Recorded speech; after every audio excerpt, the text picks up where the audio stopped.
7 aircraft, 12 hangars, 2 air bases, 1 peninsula. That is the arithmetic of what just happened inside Russian-occupied Crimea, and I want you to hold that number before we go any further, because 7 is not merely a count of destroyed aircraft. 7 is a window into a structural collapse that Moscow has been trying to paper over for months. Let me be very direct with you. Ukraine's security service, the SBU, struck Saki Air Base in occupied Crimea twice within a single week.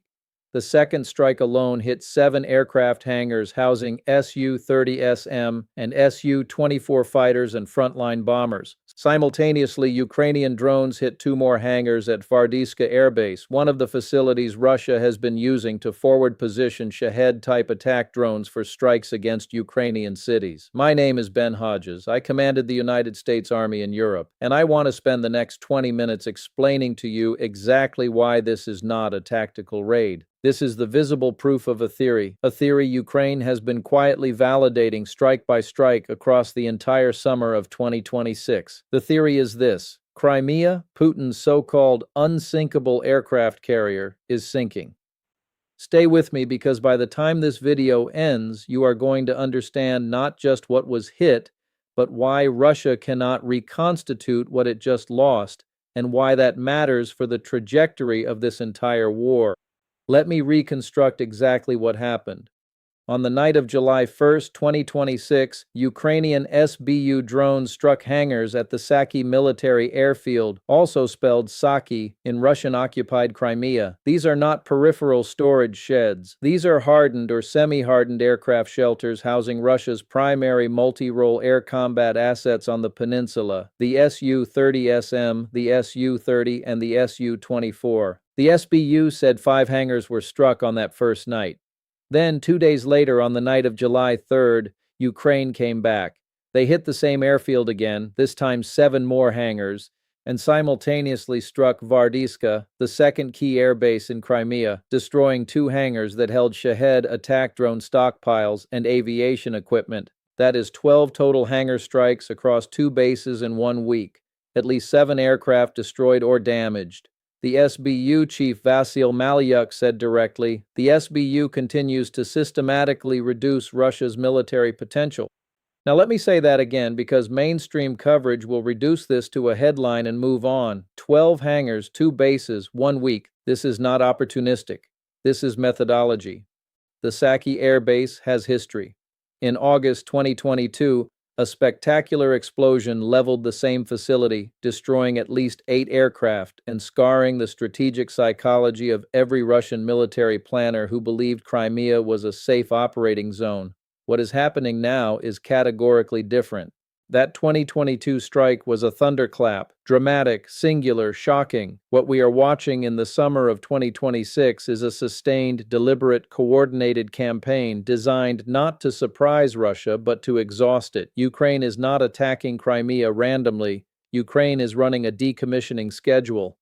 Now let me get into the operational and logistical meaning of what these air bases actually represent, because this is where the mainstream narrative completely falls apart.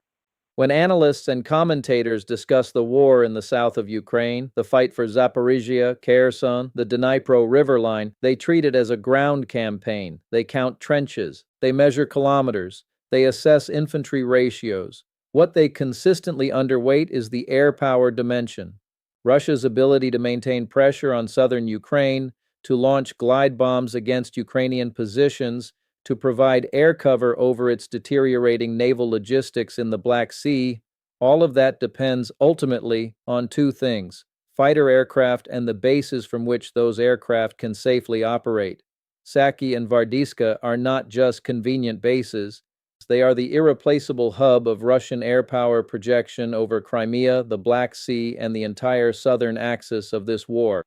Watch this very carefully. The Su-30SM is Russia's primary naval aviation multi-role fighter. It is the aircraft Russia has used to carry Kh-59 and Kh-35 cruise missiles against Ukrainian naval and coastal targets. It is the platform that gives Russian surface assets, to whatever extent they still operate, any pretense of fighter cover. Destroy enough of them in Crimea, and you do not just reduce a number on a spreadsheet. You remove Russia's ability to contest the skies over its own occupied territory. That is a different order of consequence entirely. And here is the compound problem Russia cannot solve, no matter how many communiques its defense ministry issues. The United Aircraft Corporation, UAC, Russia's state aerospace manufacturer, is producing Su-30SM-2 variants at somewhere between 30 and 35 combat aircraft per year across all variants.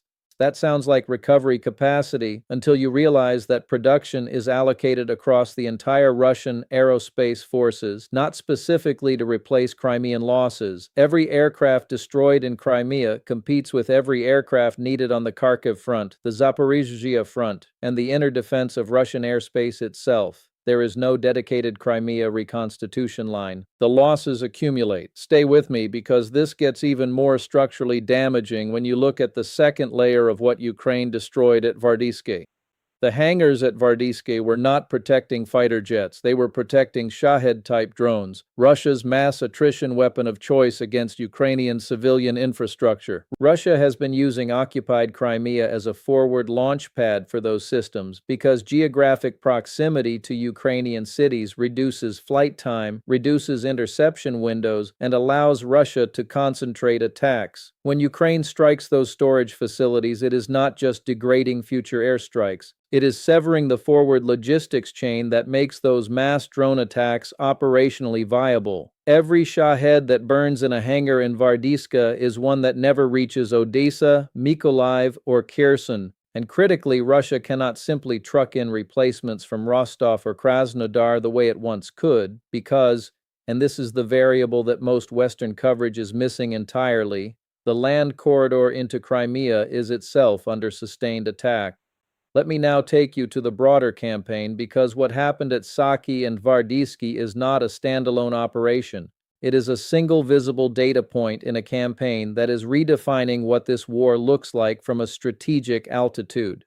Since June 2026, Ukraine's unmanned systems forces have increased successful deep strikes inside Russian-controlled territory by 1,150% compared to the start of the year. I want you to sit with that number, 1,150%. In June alone, Ukrainian drone forces flew 2,359 deep strike missions targeting sites between 500 and 2,000 kilometers from the front line.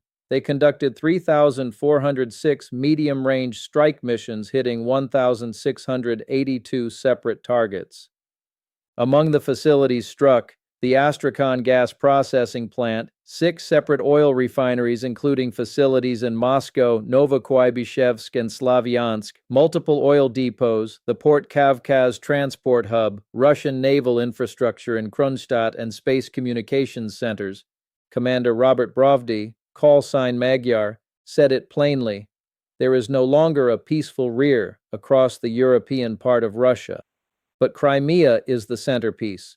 Crimea is the strategic architecture Russia cannot afford to lose and cannot afford to defend, and Ukraine understands this with a clarity that Moscow's general staff is only now being forced to confront. Watch this very carefully. The timeline of what Ukraine has done to Crimea since June 2026 alone is unlike anything we have seen in this conflict. The Chandhar Bridge struck on June 7th through the 9th. That is a primary land corridor into Crimea from occupied Kherson region. The Kerch Strait Oil Depot, Port Kavkaz, and Kerch Bridge air defense positions struck on June 21st. The Vardyska airfield and railways struck on June 24th. Fuel and power disruption across the entire peninsula by June 21st and 22nd. Multiple electrical substations taken offline on June 25th. Then July 1st and 3rd, the Saki Air Base strikes we began this discussion with, and then something shifted. Ukraine entered what the Institute for the Study of War has described as a new phase, the maritime phase.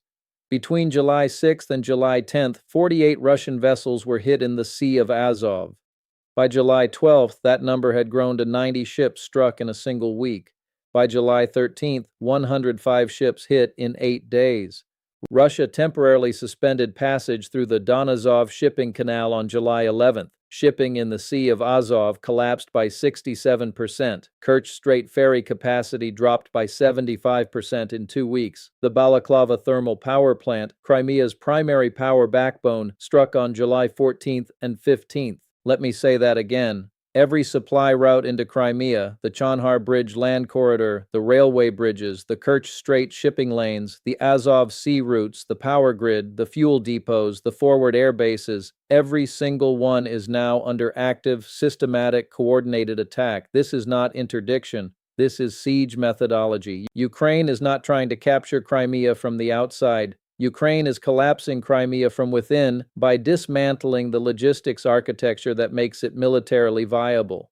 Now, let me take you to the layer of this story that almost no one in mainstream coverage is explaining, because it is the structural constraint that makes Russian recovery from all of this essentially impossible within any time frame that matters to the current phase of the war. The reason Russia cannot simply rebuild its air defense umbrella over Crimea is not a question of money or political will. It is a question of microchips. A Ukrainian commander from the 413th Unmanned Systems Regiment, Charger, stated this with remarkable precision in June 2026. Because it's a scarce resource, it's very expensive, and even if they just throw a sack of dollars at the manufacturer, air defense won't just materialize because there's no microchip.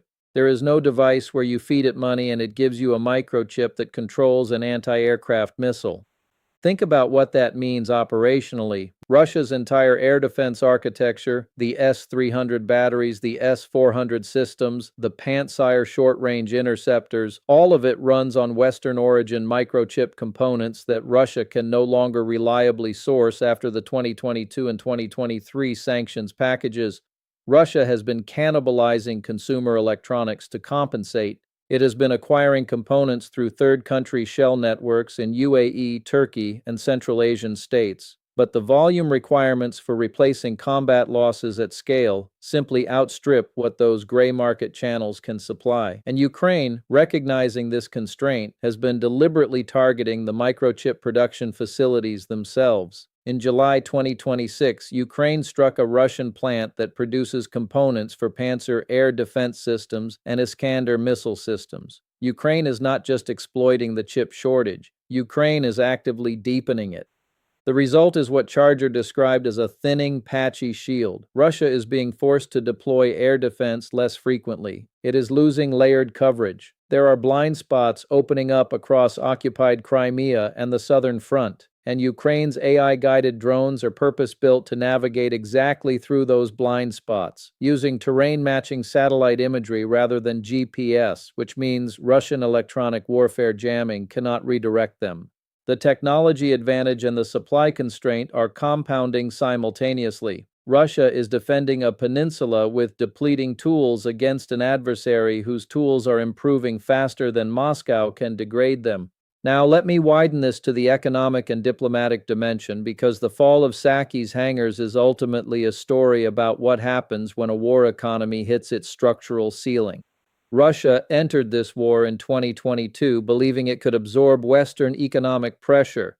The theory was a managed siege economy, redirect production to the defense sector, use hydrocarbon revenues to fund the war indefinitely, and wait out Western political cohesion. That theory has been systematically falsified throughout 2025 and into 2026. Oil revenues have declined under the combination of the price cap mechanism and the physical destruction of Russia's refinery and export infrastructure. Ukraine struck the Omsk oil refinery in July 2026, more than 1,550 miles from Ukrainian territory, a new distance record. 6 other refineries struck in June alone. Every barrel of refined product that does not reach Russian forces in Crimea is fuel that Russian aircraft cannot burn, logistics vehicles that cannot operate, and a military operation that cannot sustain its tempo. And here is the diplomatic variable that the headlines are still failing to connect.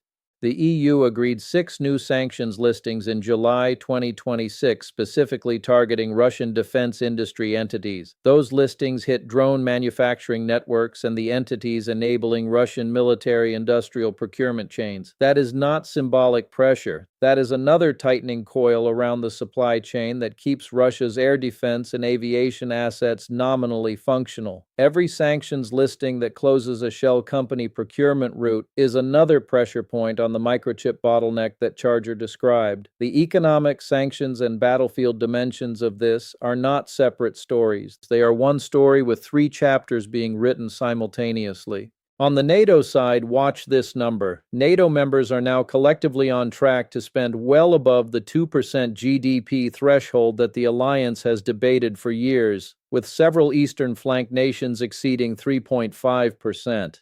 That is not coincidental. It is a direct response to the proof of concept being demonstrated by Ukraine's campaign. Proof that long-range precision drone warfare combined with AI navigation and mass production can degrade even a major military power's operational readiness. Every NATO planner watching Crimea right now is updating their doctrine. The lesson is not lost. If Ukraine can execute a sustained siege of a peninsula this comprehensively, then the A2AD, anti-access, area denial, bubble that Russia spent 30 years building and marketing as impassable has been rendered conceptually obsolete. Let me stay on that point for one moment because it matters for how we think about the next phase. For 2 decades, Russian strategic doctrine rested on a specific theory that Crimea's layered defenses, the S-400 batteries, the fighter aircraft at Saki and Fardiivka, the Black Sea fleet operating out of Sevastopol, created an anti-access zone over the northern Black Sea that NATO could not penetrate and Ukraine could not survive. Putin called Crimea an unsinkable aircraft carrier. His military planners treated it as both an offensive forward base and an impenetrable defensive anchor. That doctrine has now been empirically refuted. The aircraft carrier is taking water. The S-400 batteries are being hunted with AI-guided drones that electronic warfare cannot deflect. The Black Sea fleet has been functionally pushed out of Sevastopol entirely to Novorossiysk. Shipping in the Azov is down 67%. The Kerch Bridge, the physical lifeline Putin personally drove across in 2018 in a ceremony of triumphalism, is now the only major route remaining into Crimea, and it too has been struck. The assumption that Crimea was a fortress has collapsed. The remaining question is pace. How fast that collapse propagates into Russian operational coherence in the south. Now, I want to give you a forecast because that is the job, not just to tell you what happened, but to tell you what it means over the next 30 days. Here is what I expect you to watch. First, Ukraine will not stop at Saki.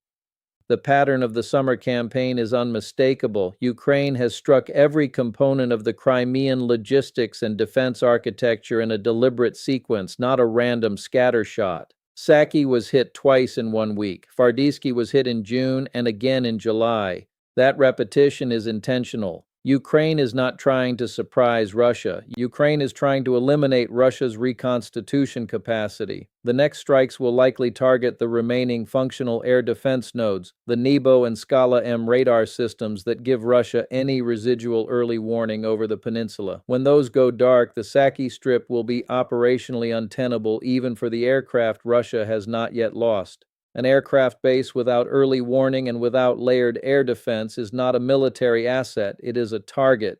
Second, watch the Kerch Bridge. It is the single remaining artery. Ukraine has already struck its protective air defense positions. It struck the bridge itself in 2022 and again in 2023.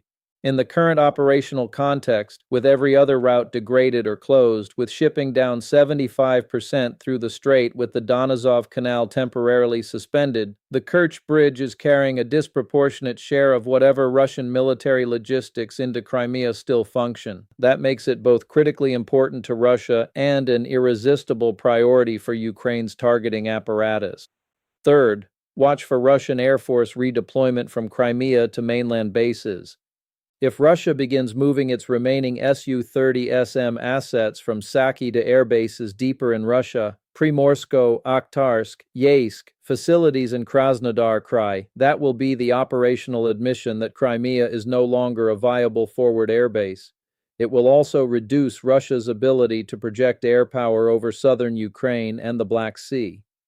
The Russian jets will have farther to fly, smaller payloads over the operational area, and less time on station. That is not a marginal degradation. That is a fundamental shift in the southern balance of air power. And here is the strategic judgment I want to leave you with, because this is where the larger pattern becomes visible. Russia's doctrine in Crimea was always premised on one unspoken assumption, that Ukraine could not sustain a multi-domain campaign against a heavily defended peninsula over an extended period without running out of weapons, will, or Western support. All three of those assumptions have been disproven in the summer of 2026. Ukraine has demonstrated not just the will, but the industrial manufacturing ramp to produce the drone volumes this campaign requires. Ukraine's unmanned systems forces flew over 8,500 strike missions in June alone across all three operational ranges. The AI navigation technology means the electronic warfare countermeasures Russia spent years developing are increasingly irrelevant. The microchip supply chain sanctions mean Russia cannot replace what it loses fast enough, and Western political support, despite the noise of diplomatic recalibration, continues to underwrite the weapons and financing that sustain Ukraine's operational tempo.